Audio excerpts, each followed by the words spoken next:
International Human Rights Defenders Day lunaku lukuzibwa buli ennaku mwezi mwenda omwezi gwa Namuwazo ng'oti guno buli mwaka, era nga lunaku luno lwatebwawo bitongole takuni gavumenti eby'ebitundu n'abantu bwannamuligina okubona nga ate batawalala amaanyi mu kutangira eddembe ly'obuntu okubona nga ate tirifutyankibwa.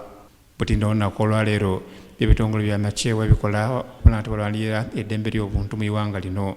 Ebikuddeko bino babikuziza olunaku olwaleero wasinziira wale mu kibuga ekyeyinda ku Soga Square, era ng'omugenyi omukulu yabala omumyuka wa Minster wa Uganda owokusatu Ajalilukiya Isanga Nakadama, wabula ng'ono asindika emisombezo by'obulimi Bwino Frederick Kyakulaga.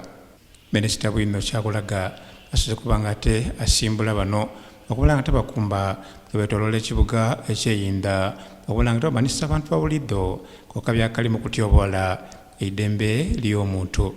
Bano mbeera bakoze ebintu kamaala omulina okubala nga tebagamba emiti mu nteekateeka y'okutaasa obutonde obw'ensi okwataako n'enteekateeka d'okugaba omusaayi okutaasa obulamu bwabo aba nga tebali gwetaaga amasipatala aye nga ate guzirayo. Karenga Robert akulira omukago guno ogwa National Coalition of Human Rights Defenders Uganda akobye nti ebikolwa by'okutyoboola eddembe ly'obuntu bikeerisa enkuuli mu iwanga lino n'okusingira ino eri ebitongole ebyokwerinda. Olaba alipoota ekolebwa ekitongole ky'eddembe ly'obuntu nga tekitongole kya gavumenti kibayita Uganda Human Rights Commission. Poliisi ndoza ekyasinze okutyoboola eddembe ly'obuntu mu Uganda. Abana magana nti abangi baba poliisi erina n'amateeka kuba poliisi erina ne poliisi gye bayita Human Rights Policy okulaba nti buli bwe bakola emirimu gyabwe tebatyoboola ddembe ly'obuntu, naye engeri gye bakwatamu ab'amawulire babakuba ebyuma byabwe ne babikwata olusi ne babyonoona.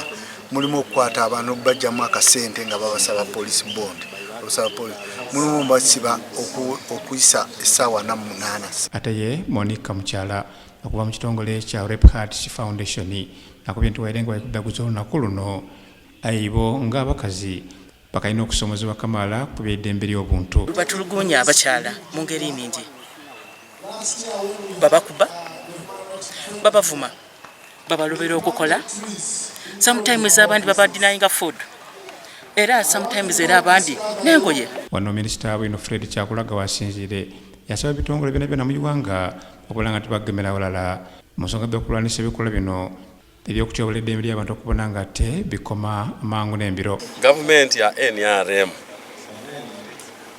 erina mbandala mu kulwanirira eddembe eri abantu eri Abanayuganda. Mu iteeka lyaffe ssemateeka constitution mulimu obuwaayiro bungi obwogera ku eddembe ly'omuntu wabulimu, era ni bano ba Human Rights Defender abalwanirira eddembe ly'abantu bali mu constitution.